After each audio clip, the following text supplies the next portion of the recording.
أعوذ بالله من شرور أنفسنا ومن سيئات أعمالنا من يهده الله فلا مضل له ومن يضلله فلا هادي له ونشهد أن لا إله إلا الله وحده لا شريك له ونشهد أن سيدنا وسندنا ومولانا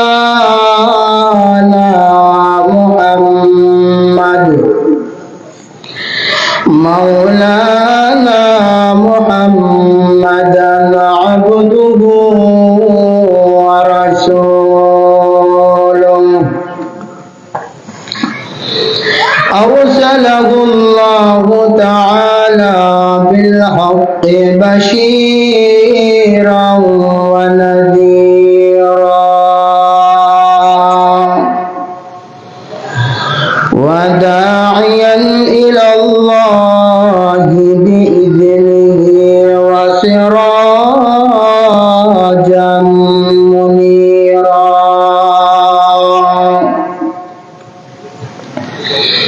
أما بعد فقد قال الله تعالى في كلامه المجيد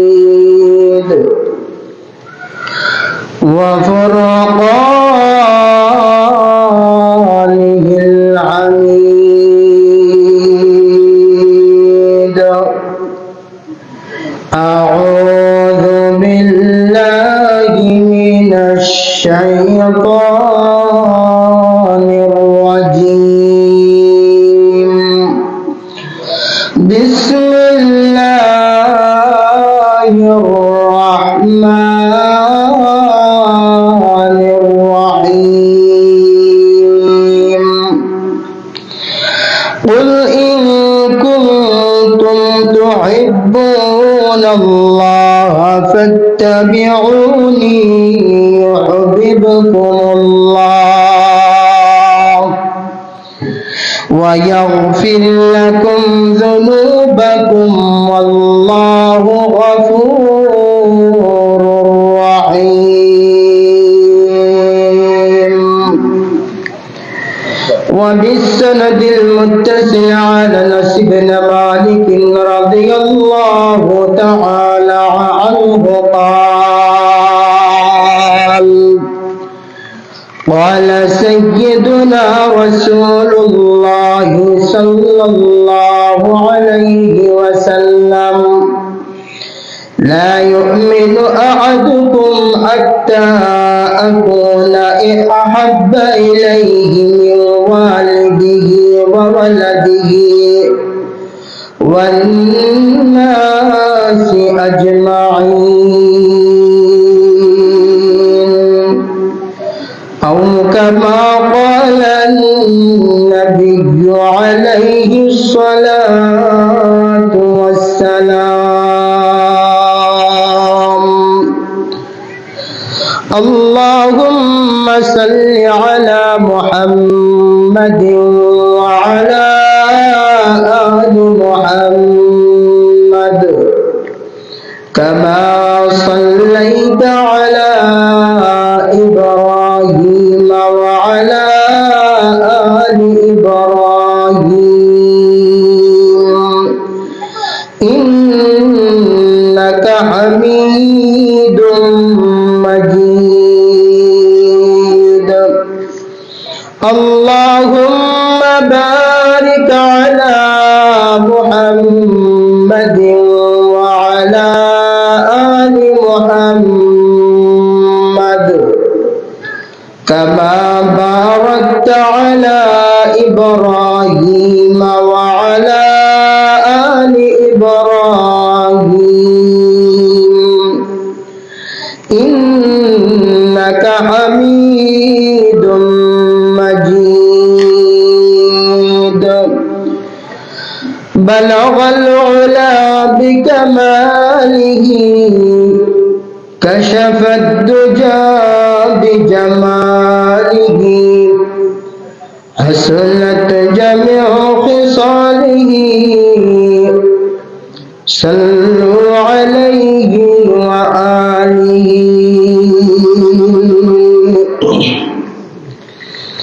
तौहीद की अमानत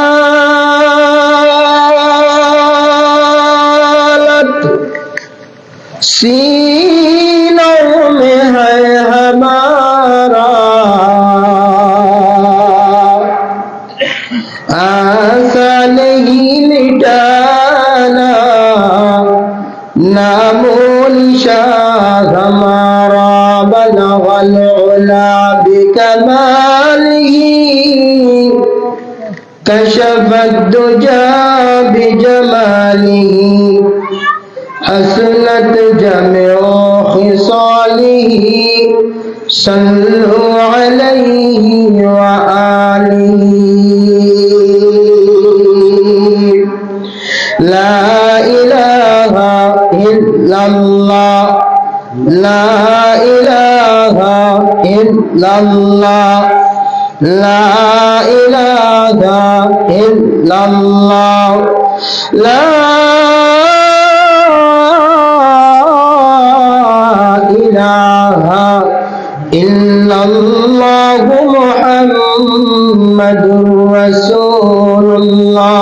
नामे ऊंचो बरज़बाना मिरवाद, नामे ऊंचो बरज़बाना मिरवाद गरबने मुअज़्ज़म जागो शवाद। ला इलाहा इल्लल्लाह, ला इलाहा इल्लल्लाह, ला इलाहा इल्लल्लाह मुहम्मदुर रसूलुल्लाह सल्लल्लाहु अलैहि व आलिहि वसल्लम। গুগারকুল পশ্চিম পাড়া পাঞ্জেগানা মসজিদের উদ্যোগে আয়োজিত তৃতীয় বার্ষিক তাফসিরুল কোরআন মাহফিলের অধ্যকার অধিবেশনের সম্মানিত শ্রদ্ধেয় সভাপতি, উপস্থিত আল্লাহ পাকের আশিকিন জাকিরিন মুহিব্বিন বান্দাগণ, কলিজার টুকরা সমবয়স্ক আমার যুবক ভাইয়েরা, উপস্থিত আমার স্নেহের ছোট ভাই সব, গ্রামের বাড়িতে অবস্থানরত শ্রদ্ধা সম্মানিতা আমার মা ও বোনেরা, সর্বপ্রথম দয়াময় আল্লাহ পাকের দরবারে শুকর গুজার হচ্ছি, অসংখ্য অগণিত শুকর ও সুজুদ পেশ করছি যে আল্লাহ রব্বুল আলামিন আমাদেরকে আল্লাহ পাকের ফরজ বিধান যোহরের নামাজ আদায় করার পর জান্নাতের বাগান গুনাহ মাফের মজলিস কোরআন হাদিসের মাহফিলের মধ্যে বসার তৌফিক আল্লাহ দান করেছেন। রব্বে করিমের দরবারে আমরা সকলেই অন্তরের অন্তঃস্থল থেকে শুকরিয়া জানাই। আমরা সকলে বলি আলহামদুলিল্লাহ।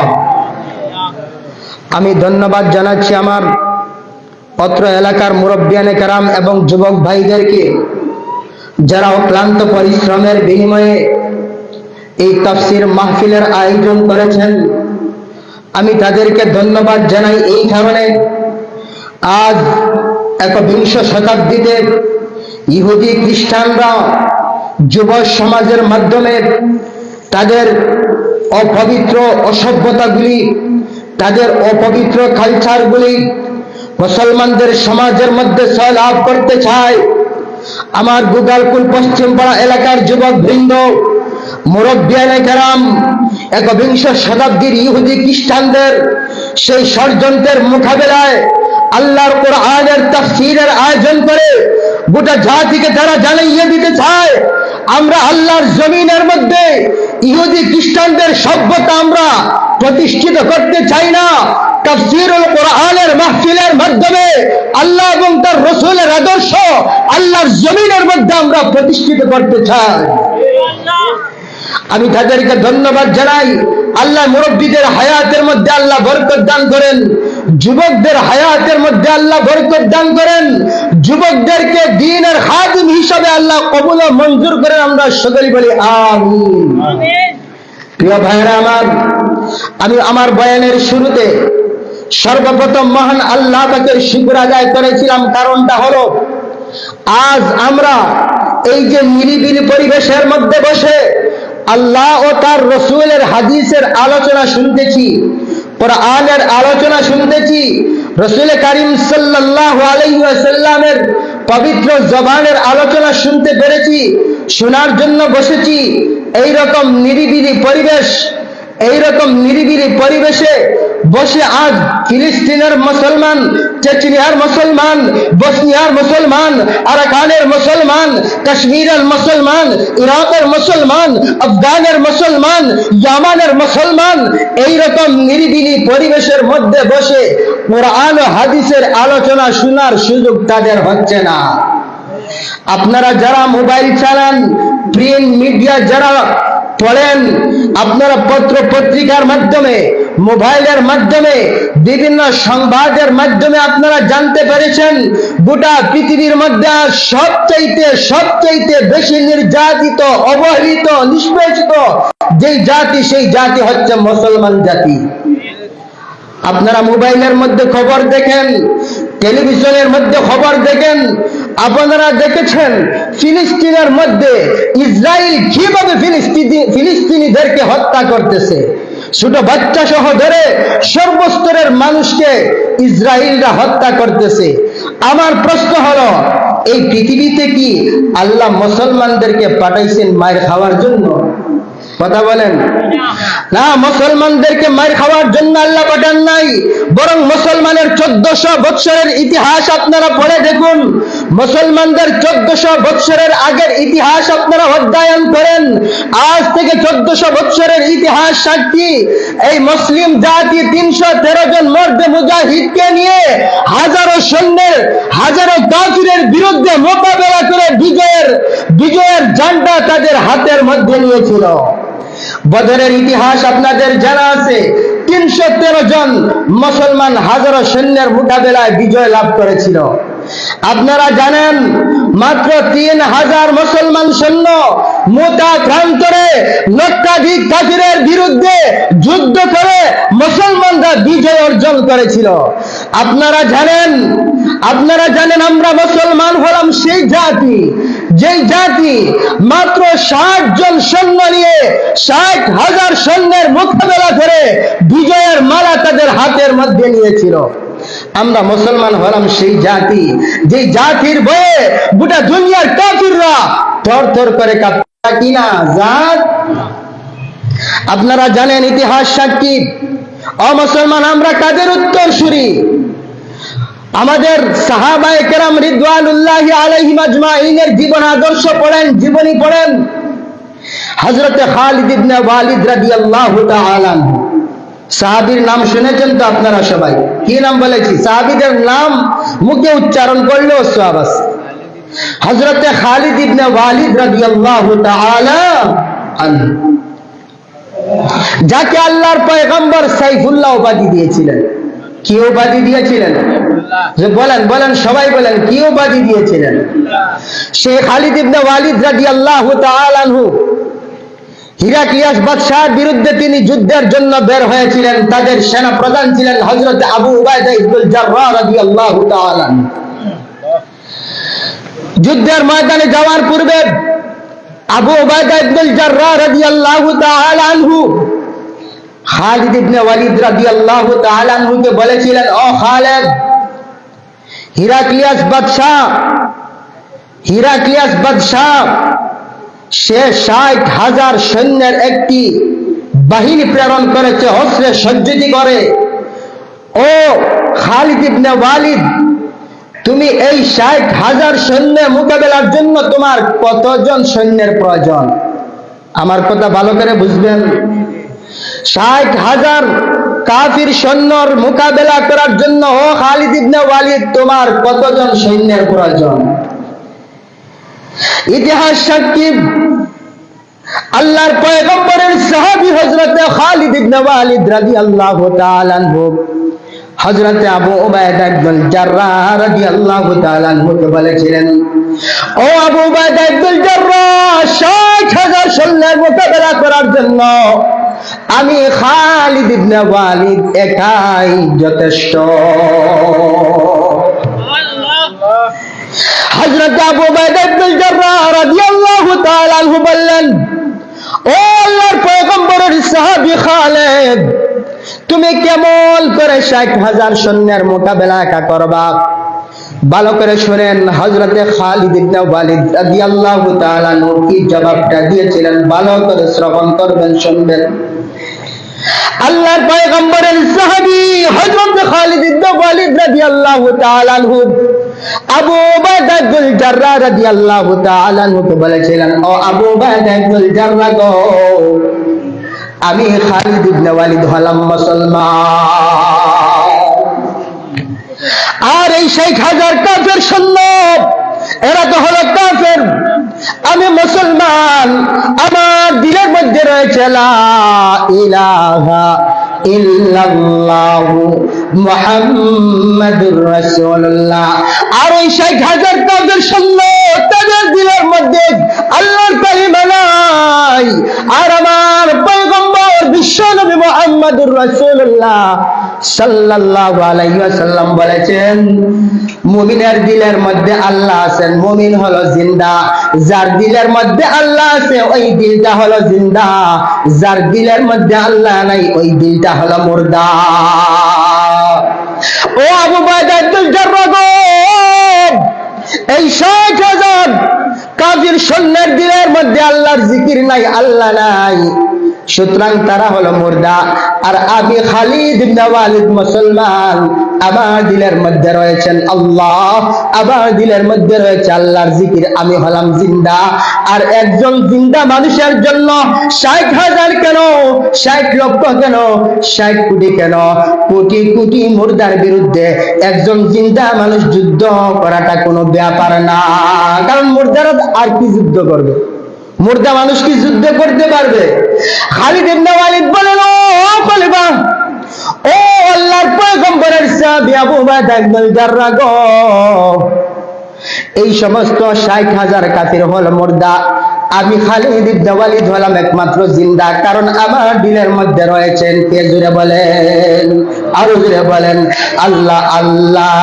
ইতি শিরিন নিস্তানাম শিরে শাকর মিকুনাদ জানাম, তামাম জিকির করেন লা ইলাহা ইল্লাল্লাহ, লা ইলাহা ইল্লাল্লাহ, লা ইলাহা ইল্লাল্লাহ, লা ইলাহা ইল্লাল্লাহ, লা ইলাহা ইল্লাল্লাহু মুহাম্মাদুর রাসূলুল্লাহ। হযরত খালিদ ইবনে ওয়ালিদ আবু উবাইদা ইবনুল জাররাহকে ডাকতে বলেন, ও আবু উবাইদা ইবনুল জাররাহ গো, আমি খালিদ ইবনে ওয়ালিদ হলাম মুসলমান, আমার দিলের মধ্যে রয়েছেন আল্লাহ, আমার দিলটা হলো জিন্দা, সুতরাং আল্লাহর নবী বলেছেন মুসলমান হলো জিন্দা, কাফির হলো মুর্দা, সুতরাং আমি জিন্দা খালিদ ইবনে ওয়ালিদ একাই মুর্দা 60,000 কাফিরের বিরুদ্ধে যুদ্ধ করে বিজয় অর্জন করা এটা আমার জন্য অসম্ভব না। শেষ পর্যন্ত আবু উবাইদা ইবনুল জাররাহ রাদিয়াল্লাহু তাআলা আনহু বললেন, না খালিদ, তুমি মাত্র 60 জন সৈন্য নিয়ে যাও। হযরত খালিদ ইবনে ওয়ালিদ রাদিয়াল্লাহু তাআলা আনহু মাত্র 60 জন সৈন্য নিয়ে হিরাক্লিয়াস বাদশার বিরুদ্ধে ময়দানের মধ্যে অবতীর্ণ হয়েছেন। হিরাক্লিয়াস বাদশার পক্ষ থেকে বলা হলো, তোমরা ময়দান ছেড়ে চলে যাও, এই 60 জন সৈন্য তোমরা কিভাবে আমাদের মোকাবেলা করবা? খালিদ ইবনে ওয়ালিদ বললেন, আরে হিরাক্লিয়াস বাদশা, হয়তো তুই ইসলাম গ্রহণ করবে, নতুবা আমি খালিদ ইবনে ওয়ালিদের তলওয়ারের সাথে তুই মুলাকাত করবে। হিরাক্লিয়াস বাদশা চিন্তা করলো, 60,000 আমার সৈন্য অস্ত্রে সজ্জিত, আর এই 60,000 সৈন্য 60 জনকে তো ফু দিলে উড়ে যাবে, এরাদেরকে তো ফু দিলেই না কি হবে, উড়ে যাবে। হযরত খালিদ ইবনে ওয়ালিদ রাদিয়াল্লাহু তাআলা আনহু সমস্ত 60 জন মুসলমানদেরকে বললেন, তোমরা যুদ্ধের জন্য প্রস্তুত হয়ে যাও। এ মুসলমান সৈন্যরা, আমরা হলাম আখির জামানার পয়গম্বর নবী মুহাম্মদুর রাসূলুল্লাহ সাল্লাল্লাহু আলাইহি সাল্লামের উম্মত। আমার নবী বিশ্বনবী, আমার নবী বিশ্বনবী 27টা যুদ্ধের মধ্যে কামানদারিত্ব দায়িত্ব পালন করেছেন। আমার নবী কোনো পরাজিত নবী না, আমার নবী কোনো পরাজিত নবী না। মুসলমান পরাজিত হওয়া জানে না। তোমরা সবাই প্রস্তুত হয়ে যাও। সাথে সাথে 60 জন মর্দে মুজাহিদ মুসলমান প্রস্তুত হয়ে গেলেন।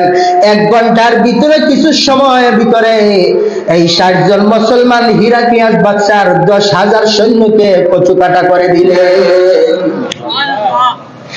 মুসলমান তো হলো সেই জাতি, যেই জাতি মাত্র 60 জন 60,000-এর মোকাবেলা করে বিজয় অর্জন করেছে। যেই মুসলিম জাতি এত বিজয়ী জাতি ছিল, সেই মুসলিম জাতি আজকে পরাজিত কেন? আমার প্রশ্ন বুঝেছেন আপনারা? যেই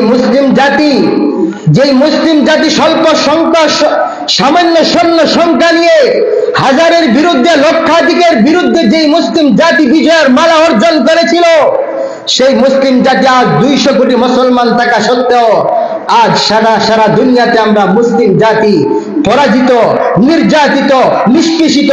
তার কারণটা কি? তার কারণটা হলো আমরা আজকে আল্লাহ পাকের সাহায্য থেকে বঞ্চিত হয়ে গেছি। কারণটা কি বলেন? আমরা আল্লাহর সাহায্য থেকে বঞ্চিত হয়ে গেছি।